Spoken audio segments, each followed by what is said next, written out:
Hello guys, আমি চ্যানেলে নতুন এসেছি। আমার চ্যানেলের নাম চিত্রা কুকিংস। চিত্রা কুকিংসের পক্ষ থেকে আমি স্বাগত জানিয়ে আমার নতুন চ্যানেলটি অন করলাম।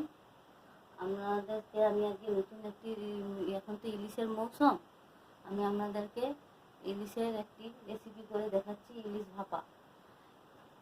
এই ভাপাটি আপনারা এখন প্রত্যেকেই বলেন, মুখে শোনা যায় যে ইলিশের এখন স্বাদ নেই, কিন্তু আমি এই রেসিপিটা করে দেখাচ্ছি। আপনারা দেখুন। ইলিশটা প্রথমে এই কটা ইলিশ মাছ নিয়েছি, এতে কিছুটা নুন মাখিয়ে নিয়েছি, একটু হলুদ দিয়ে দেবো কম করে একটু হলুদ দিয়ে দিচ্ছি।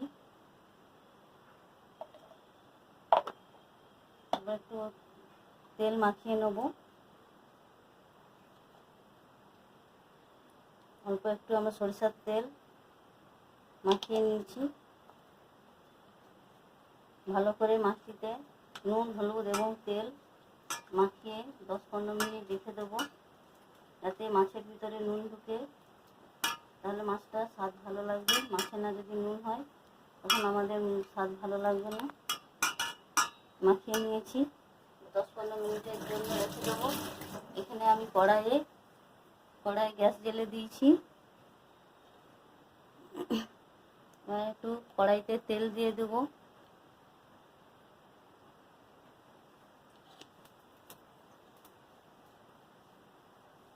কড়াইয়ে তেলটা গরম হতে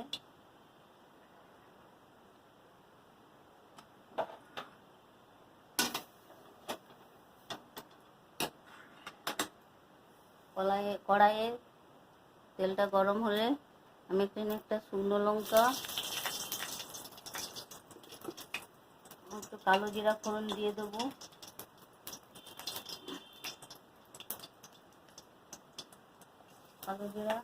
অল্প একটু কালো জিরা, দুটো কাঁচা লঙ্কা দিয়ে দেবো।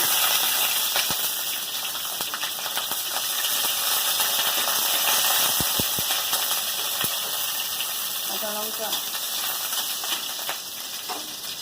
কালো জিরাটা একটু কেটে গেলে একটু জল দিয়ে দেবো।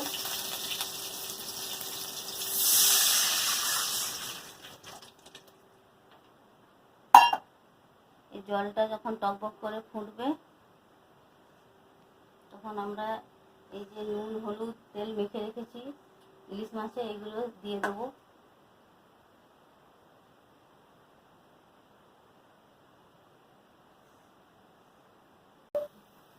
আমার জলটা ফুটে গেছে, আমি এবারে এই যে নুন, হলুদ, তেল দিয়ে মেখে রাখা ইলিশ মাছগুলো এর মধ্যে দিয়ে দেবো। সামান্য একটু হলুদ দিয়ে দেবো।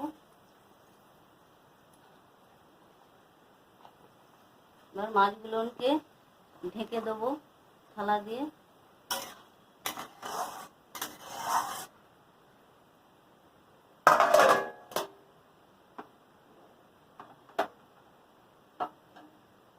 5 মিনিটের জন্য থালা ঢাকা দিয়ে দিলাম।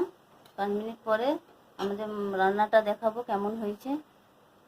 হ্যালো বন্ধুরা, আমি 5 মিনিটে মাছটাকে চাপা দিয়ে রেখেছিলাম, এটা খুলে দেখবো কেমন হয়েছে।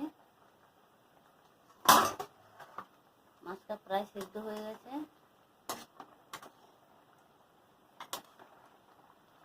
দেখছেন বন্ধুরা, মাছটা জল প্রায় কমে গেছে, মাছটা ভালোভাবে সেদ্ধ হয়ে গেছে। এবার আমি বেটে রাখা, এখানে সরষা বেশি করে দিয়েছি, পোস্ত একটু অল্প দিয়েছি।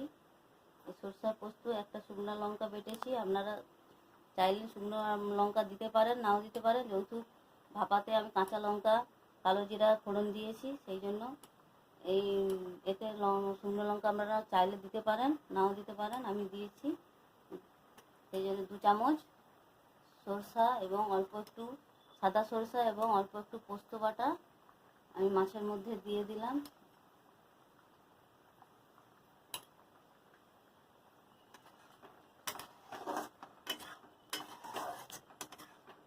দেখুন মাছটার গ্রেভিটা কত সুন্দর হয়েছে। এবার 5 মিনিট আমি চাপা দিয়ে রেখে দেবো। বন্ধুরা 5 মিনিট পরে চাপাটা খুলে দেখবো কেমন হয়েছে। দেখুন কেমন হয়েছে আপনারা, ঝোলটা বসে গেছে। এবার আমি কাঁচা সরষের তেল দিয়ে দেবো মাছের মধ্যে, অল্প একটু তেল দিয়ে দেবো।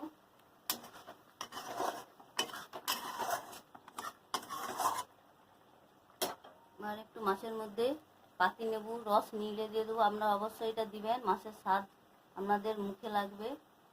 বুঝতেই তো পারছেন এখন সবাই বলে ইলিশের স্বাদ নেই, এই জন্য একটু নামাবার আগে অল্প একটু পাতিলেবুর রস দিয়ে একটু ফুটিয়ে নিয়ে নামিয়ে নেবেন। লেবু দেওয়ার পর বেশিক্ষণ ফোটাবেন না, কারণ তেতো হয়ে যাবে।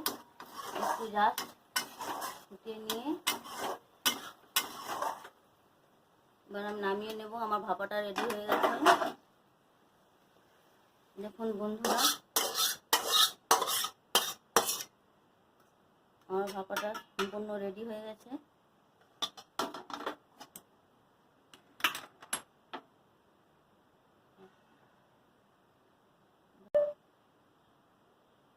আজকে আমার এই রান্নাটা ইলিশ ভাপা এখানেই শেষ করলাম।